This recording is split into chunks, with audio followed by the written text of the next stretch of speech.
बहुत समय पहले अवध में एक राजा राज्य करता था। उसके 3 लड़के थे।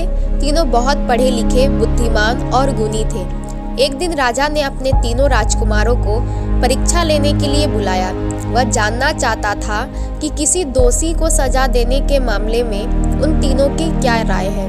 मान लो उसने कहा, अगर मैं अपने जीवन और सम्मान की रक्षा किसी जिम्मेदारी किसी को सौंप दूं और वह विश्वासघाती निकले तो उसे क्या सजा दी जानी चाहिए। सबसे बड़े लड़के ने कहा, ऐसे आदमी की गर्दन फौरन धड़ से अलग कर देनी चाहिए। दूसरे लड़के ने कहा, मेरी भी यही विचार है, ऐसे आदमी को मृत्युदंड ही मिलना चाहिए।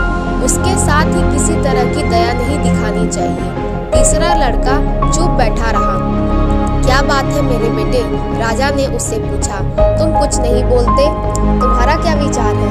महाराज, छोटे राजकुमार ने कहा, यह सच है कि ऐसे कसूर की सजा मौत के सिवा और कुछ नहीं हो सकती, लेकिन सजा देने से पहले यह बात साफ साफ और पूरी तरह से साबित हो जानी चाहिए कि वह सचमुच ही दोषी है। यानी तुम्हारे विचार से ऐसा न किया गया तो निर्दोष आदमी भी मारा जा सकता है। राजा ने पूछा। हाँ, राजकुमार ने जवाब दिया, ऐसा हो सकता है। उदाहरण के लिए मैं आपको एक कहानी सुनाता हूँ। ऐसा कहकर राजकुमार ने यह कहानी सुनाई। विदर्भ देश के राजा के पास एक अनोखा तोता था। उस तोते का नाम हिमसुक था। वह महल में पालतू पक्षी की तरह रहता था। हिमसुक बड़ा चतुर था। वह कई भाषाओं में बात कर सकता था। बुद्धिमान इतना था कि अक्सर राजा भी महत्वपूर्ण मामलों में उसकी राय लिया करता था। हिमसुक पिंजड़े में नहीं रहता था। वह अपनी इच्छा के अनुसार आजादी से घूमता रहता था। एक दिन सवेरे वह महल से उड़कर जंगल की ओर निकल गया। वहाँ संयोग से उसकी भेंट अपने पिता से हो गई। तुमसे मिलकर मैं कितना प्रसन्न हूँ, उसके पिता ने कहा। तुम्हारी माँ भी तुमसे मिलकर इतना ही प्रसन्न होगी। क्या तुम 2-4 दिन के लिए घर नहीं आ सकते? घर आने की तो मुझे भी बड़ी इच्छा थी, हिमसुक ने कहा, मगर इसके लिए मुझे राजा से अनुमति लेनी पड़ेगी। महल वापस जाकर हिमसुक ने राजा से घर जाने की आज्ञा मांगी। शुरू में तो राजा उसे जाने देने के लिए राजी नहीं हुआ। वह हिमसुक को बहुत मानता था और अपने से अलग नहीं करना चाहता था, पर अंत में वह मान गया। उसने हिमसुक को घर जाने की अनुमति दे ही दी। तुम घर जाकर अपने माँ बाप के साथ कुछ दिन बिता सकते हो, राजा ने हिमसुक से कहा, लेकिन जितनी जल्दी हो सके लौट आना।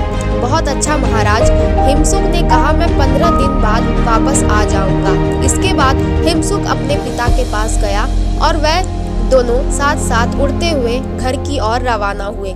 इतने वर्ष बाद अपने प्यारे बेटे हिमसुक को देखकर उसकी माँ बहुत खुश हुई। एक पखवाड़े तक अपने माँ बाप के साथ रहने के बाद हिमसुक ने उससे कहा, मेरे ये दिन अपने प्रियजनों के साथ बड़े ही सुख से बीते हैं, मगर अब मुझे जाना होगा। राजा मेरी राह देख रहे होंगे। हिमसुक के माँ बाप उसके इतनी जल्दी जाने की बात सुनकर उदास हो गए, परंतु वह उसे रोक नहीं सके। हिमसुक ने राजा से वादा किया था कि वह 15 दिन के बाद लौट आएगा। हम राजा के लिए कोई उपहार भिजवाना चाहते हैं, हिमसुक के पिता ने कहा, लेकिन समझ में नहीं आता कि कौन सी चीज भिजवाएं। हिमसुक के माता और पिता दोनों ही इस बात पर विचार करने लगे कि राजा को देने लायक उपहार क्या हो सकता है। कुछ देर सोचने के बाद हिमसुक के पिता ने कहा, मैं समझ गया कि राजा के लिए सबसे अच्छा उपहार क्या हो सकता है। यहीं से दूर एक पहाड़ी पर अमर फल का पेड़ है। जो कोई उसका फल खा लेता है वह कभी नहीं मरता है और हमेशा जवान रहता है। मैं वहां जाकर एक फल तोड़ लाता हूँ, तुम वह फल राजा को दे देना। फल मिलते ही हिमसुक राजा के महल की ओर रवाना हुआ। शाम हो चली थी। थोड़ी ही देर में सूरज डूब गया और चारों ओर रात का घना अंधकार छा गया। हिमसुक ने किसी पेड़ की डाल पर बैठकर रात काटने का इरादा किया, मगर इससे पहले वह उस कीमती फल को किसी सुरक्षित स्थान में रखना चाहता था। किस्मत से उसे एक ऐसा पेड़ मिल गया जिसके तने में एक खोखला छेद था। उसने उस छेद में अमर फल रख दिया और पास ही एक डाल पर बैठे सुस्ताने लगा। थोड़ी ही देर में उसे नींद आ गई। पेड़ का वह खोखला छेद एक जहरीले सांप का घर था।